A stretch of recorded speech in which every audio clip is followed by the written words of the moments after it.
Hello, everyone.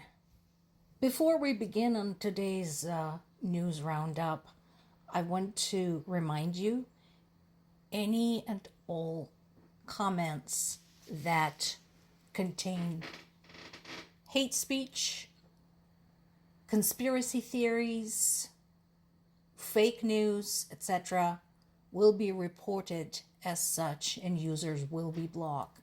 This is not a game. This is no time to be playing with idiotic ideas. And it's no time to be asking stupid questions like, well, if the Democrats didn't want the war to continue, why did they send the money to Ukraine? Because, moron, Ukraine was attacked. And the U.S. had signed the Budapest Memorandum promising to help if it was attacked.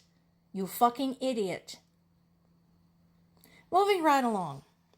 So now we have a confirmation from Ukraine that Ukraine is moving the troops out of the Kursk region. Now, before everybody loses their shit,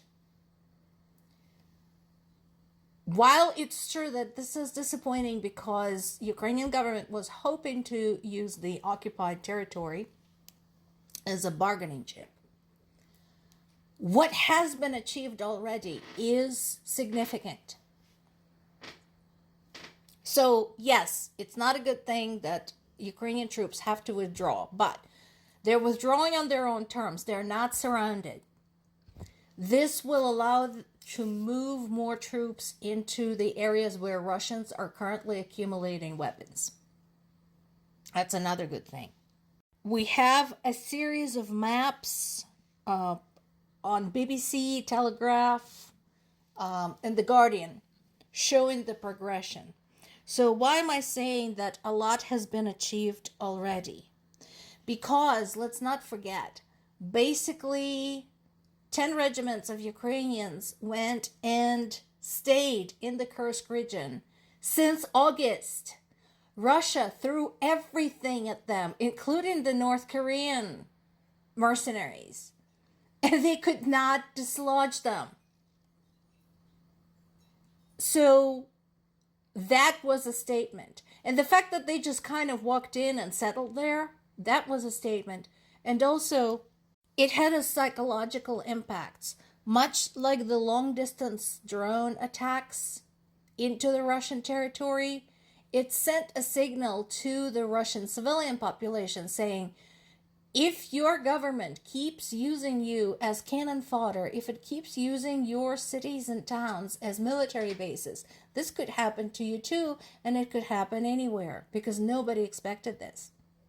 So, let's take the good with the bad here. I'm feeling actually a little bit relieved that they're getting brought home. And again, I hope they get some rest. I hope they get a breather and then can be reassigned where they're needed. Meanwhile, aerial attacks continued overnight. I just spoke with my parents, so they're alive. There hasn't been an attack on Zaporizhia last night, but other than that, there's been attacks pretty much every single day for them. And again, what we have been observing with Putin's comments, it's all just play for time. This is all bullshit. He's pretending like this is so complicated. It's not. Withdraw your troops. Leave the Ukrainians alone. It's not your country. Get out.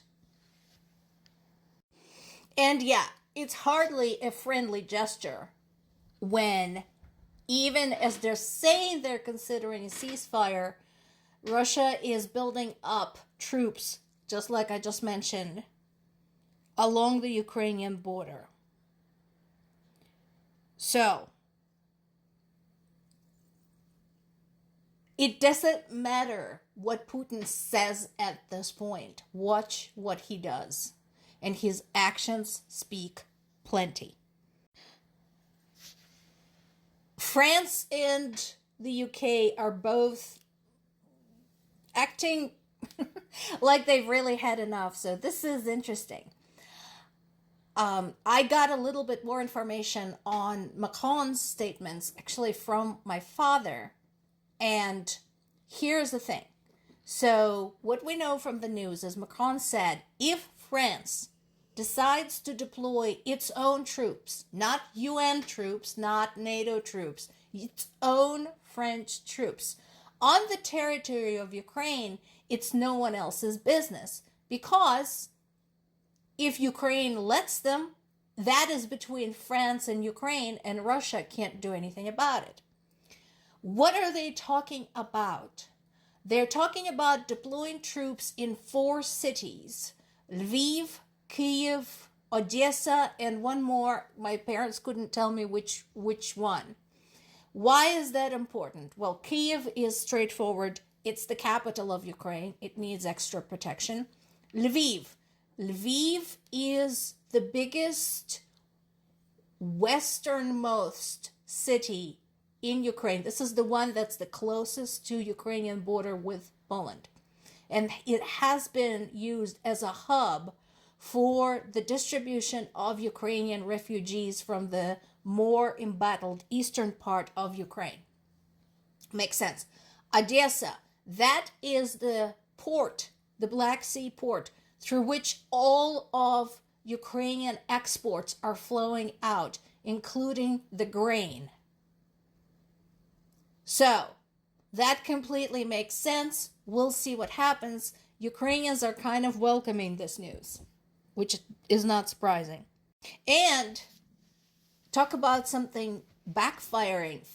Following Trump's remarks and his flippancy about the war in Ukraine, there is now a higher number of foreign volunteers going to fight in Ukraine, including American volunteers. Now, we are going to continue hearing about the stalling on the Russian side. And the question everybody wants to know is there an expiration date on this whole ceasefire proposal? I mean, considering Putin lies about everything, including the situation on the ground in the Kursk region, did anyone basically put a firm date for him to respond to the ceasefire proposal? I really want to know that, because if there is a firm date, then what are the ramifications if he does not respond? And if there isn't a firm date, then what was the point of having a proposal? Again, his argument, Putin's argument, is that this is too complicated. It is not. He started this war with one signature, with one order. He can end it the same exact way. He can give an order to withdraw his troops to the pre-2014 borders. And so I'm glad that Europe, the EU, and the UK are not buying into any of this crap and are continuing along with the rearmament and discussions of military strategy. I'm glad somebody understands that this whole conversation about ceasefire is bullshit. Now, this is important. Ukraine had successfully used the new domestically produced long-range missile in combat. Why is this important? Because, obviously, the more Ukraine can produce domestically, the less they're dependent on anybody else for their weapons. This particular one was tested to demolish one of Russia's oil depots in the news last week in Tuapse. And it has the range of up to 1,000 kilometers. Even as the Trump administration continues wasting time talking to Russia, Putin's first prime minister and now opponent is basically saying this is bullshit. I just hope he's careful around his windowsills and balconies.